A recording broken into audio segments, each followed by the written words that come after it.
इस पार्ट की शुरुआत में हम देखते हैं कि रंग रंग उस आइस टी के बारे में सर्च कर रही होती है और फिर बोलती है कि ये सच में एक कॉकटेल है। मुझे इस बारे में कैसे नहीं पता और ये कितना एम्बैरसिंग है। तभी उसे ठंड लगने लगती है। फिर वो अपने एसी का टेम्परेचर ठीक करने लगती है, पर एसी काम नहीं कर रहा होता। के बाद हम देखते हैं कि रंग रंग बे के कमरे में आती है और बोलती है कि आज रात मैं तुम्हारे कमरे में सोऊंगी, और फिर बिस्तर पर जाकर लेट जाती है। ब्लैंकेट में खुद को लपेट लेती है। तो बेई बोलता है कि तुम मेरे कमरे में आकर ऐसे लेट क्यों गई। तो रंग रंग बोलती है कि अगर तुम चाहो तो मेरे साथ सो सकते हो। तो बेई बेड के साइड में लेट जाता है और बोलता है कि मैं ऐसा नहीं करूँगा। और क्या तुम मेरे साथ प्रैंक कर रही हो? तुम अपने कमरे में जाओ। तो रंग रंग नींद में ही बेई के साथ चिपक जाती है और बेई उसे दूर करने की कोशिश करता है, पर वो उससे उठने भी नहीं देती है। फिर बेई उससे सॉरी बोलता है और बोलता है कि मुझे तुमसे आइस टी को लेकर बहस नहीं करनी चाहिए थी। तभी रंग रंग की नींद खुल जाती है और वो बेई को देखकर जोर से चीखती है और उसे बेड से नीचे गिरा देती है। फिर बोलती है कि तुम मेरे कमरे में क्या कर रहे हो। तो बेई बोलता है कि ये मेरा कमरा है। तो रंग रंग कमरे को देखती है और फिर बोलती है कि तुम मेरे कमरे में जाके सो जाओ, मेरे कमरे का एसी बिगड़ गया है। तो बेई वहाँ से जाने लगता है। तो रंग रंग उससे बोलती है कि जाते हुए एसी का टेम्परेचर 26 डिग्री पर सेट करके जाना। इसके बाद हम बेई को देखते हैं जो कि रंग रंग के कमरे में होता है, जहाँ वो उस कमरे को देख रहा होता है और उस टाइम को याद कर रहा होता है जब वो पहली बार इस घर में आया था। फिर वो रंग रंग की एक फ़ोटो को उठाता है और बोलता है कि तुम पहले बहुत ही आइसक्रीम खाती थी और तुम बहुत ज़्यादा ही क्यूट थी। और तभी बेई को कुछ फ्लैशबैक्स आने लगते हैं, जहां वो अपनी यादों में रंग रंग को देखता है। फिर उसके ऊपर जो हमला हुआ था उससे रिलेटेड यादों को भी देखता है। तभी उसे रंग रंग का कॉल आता है। तो बेई बोलता है कि अब मैं फिर से कमरा चेंज नहीं करने वाला हूँ। तो रंग रंग बोलती है कि तुम जल्दी से मेरे पास आ जाओ, मुझे ठीक नहीं लग रहा है। तो बेई जल्दी से उसके पास जाता है। फिर हम देखते हैं कि बेई एसी ठीक कर रहा होता है। तो रंग रंग बोलती है कि क्या ये ठीक हो जाएगा। तो बेई बोलता है कि एसी टूट गया है। तो रंग रंग पैनिक होने लगती है और बोलती है कि क्या अभी कोई आकर इसे ठीक कर सकता है। फिर बोलती है कि ये घर बहुत ज़्यादा ठंडा हो गया है, मैं यहाँ मर जाऊंगी। और वो बहुत ज़्यादा ही पैनिक होने लगती है। तो बेई उसे काम डाउन करता है। फिर वो उसे डीप ब्रेथ लेने को बोलता है, पर रंग रंग बोलती है कि मुझसे नहीं होगा, मैं होटल जा रही हूँ। पर बेई उसे शांत करने की कोशिश कर रहा होता है। तो रंग रंग ठंड के मारे नीचे बैठ जाती है और रोने लगती है और बोलती है कि किसी ने जानबूझकर ये तोड़ा है। तो बेई उसे शांत करने के लिए उसके ऊपर एक और ब्लैंकेट डाल देता है। फिर उसे कंफर्ट करने की कोशिश करता है। तो रंग रंग उसी के कंधे पर सिर रखकर सो जाती है। इसके बाद हम सुबह का सीन देखते हैं, जहां रंग रंग की नींद खुलती है। तो वो बेई को देखकर उसके गालों पर किस करती है और उसके कंधे पर सिर रखकर फिर से सो जाती है। इसके बाद हम उन दोनों को नाश्ते के टेबल पर देखते हैं, जहां रंग रंग बेई को लास्ट नाइट के लिए थैंक्स बोल रही होती है और फिर कुछ बोलने वाली होती है कि तभी बेई उसे रंग रंग कहकर बुलाता है। तो रंग रंग ये सुनकर थोड़ी सी खुश हो जाती है, पर वो अपनी खुशी को कंट्रोल करती है और फिर पूछती है कि तुम मुझे मिस जिन की बजाय रंग रंग कह के क्यों बुला रहे हो।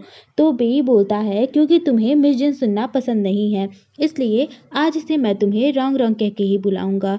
और फिर बोलता है कि मेरा तुमसे शादी करना किसी प्लान का हिस्सा नहीं था। मैंने तुमसे जब शादी के लिए हाँ कहा तब मैं इसके लिए सीरियस था। और फिर बोलता है कि मैंने तुम्हारा जो फ़ायदा उठाया उसके लिए सॉरी, लेकिन मैं तुम्हें डिवोर्स नहीं दूंगा। मैंने तुमसे पहले ही कहा था कि जब मैं शादी कर लूँगा तो मैं डिवोर्स नहीं दूंगा।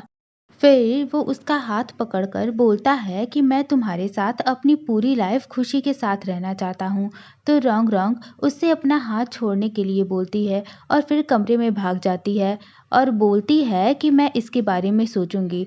तो बेई उसके पीछे जाता है और दरवाज़ा खोलने को बोलता है और बोलता है कि इसके बारे में सोचना बंद करो। और अंदर रॉन्ग रॉन्ग खुशी के मारे फूले नहीं समा रही होती और बाहर से बे बोल रहा होता है कि अगर तुम्हें मुझ पर भरोसा नहीं है तो इसे हम तुम्हारी तरीके से करते हैं, हम इससे रिलेटेड एक एग्रीमेंट साइन करते हैं। और रॉन्ग रॉन्ग अंदर तो खुशी के मारे बिस्तर पर लौट रही होती है और बाहर से बेचारा बे उसे दरवाज़ा खोलने के लिए बोल रहा होता है। फिर रॉन्ग रॉन्ग तैयार होकर दरवाज़ा खोलती है तो बे उसके पीछे आने लगता है। तो रॉन्ग रॉन्ग बोलती है कि मैंने कहा ना कि मैं इस बारे में सोचूंगी। इस पर बे भी खुश हो जाता है। इसके बाद जब रॉन्ग रॉन्ग वहाँ से जाने लगती है तो बे देखता है कि रॉन्ग रॉन्ग की ड्रेस की जिप खुली हुई है।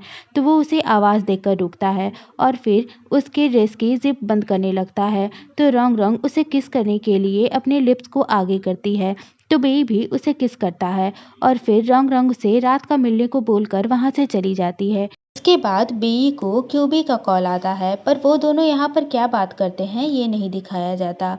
और अगले सीन में हम सी चैन को देखते हैं जो कि शराब पी पी कर नशेड़ी बना बैठा होता है और फ्लैशबैक में याद करता है कि जब वो बी का सारा इन्फॉर्मेशन लेकर ओल्ड जिन के पास जाता है और उन्हें बताता है कि बी रॉन्ग रॉन्ग के करीब बस अपना मकसद पूरा करने के लिए आया है तो ओल्ड जिन उन पेपर्स को जला देते हैं और सी चैन से बोलते हैं कि अगर तुमने ये ध्यान अपने प्रोजेक्ट पर दिया होता तो मुझे यकीन है कि तुम्हें ज़मीन से रिलेटेड जो प्रॉब्लम थी उसके बारे में पता चल गया होता।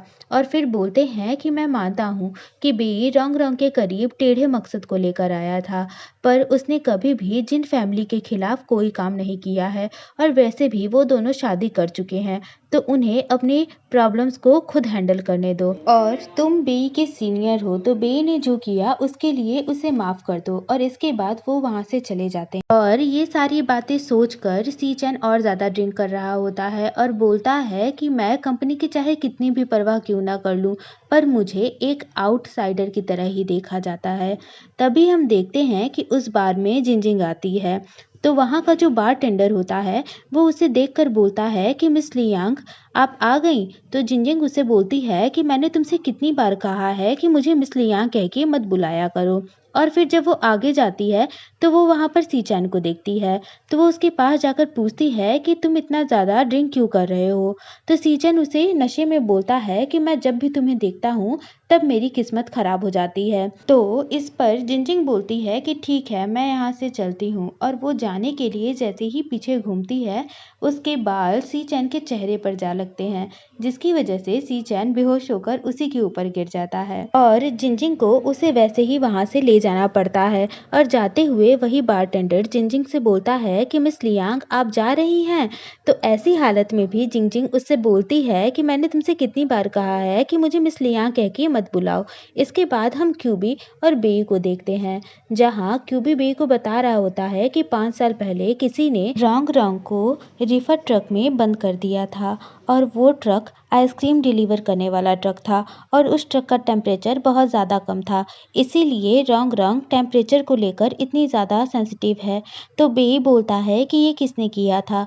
तो क्यूबी बोलता है कि पहले आप मुझसे वादा कीजिए कि आप रॉन्ग रॉन्ग को नहीं बताएंगे कि ये सारी बातें मैंने आपको बताई हैं क्योंकि उन्हें इस बारे में बात करना बिल्कुल भी पसंद नहीं है। फिर वो बताता है कि रॉन्ग रॉन्ग ने कहा था कि ये बस एक एक्सीडेंट था, वो किसी कैट को बचा रही थी और इसी वजह से वो उस ट्रक के अंदर चली गई थी पर पता नहीं कैसे ट्रक का दरवाज़ा अपने आप लॉक हो गया और उस ट्रक का जो कूलिंग सिस्टम था वो पता नहीं कैसे खुद ही ऑन हो गया।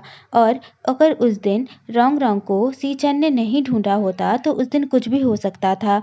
और ये सारी बातें सुनकर बे कुछ सोचने लगता है और यहीं पर ये पार्ट खत्म हो जाता है।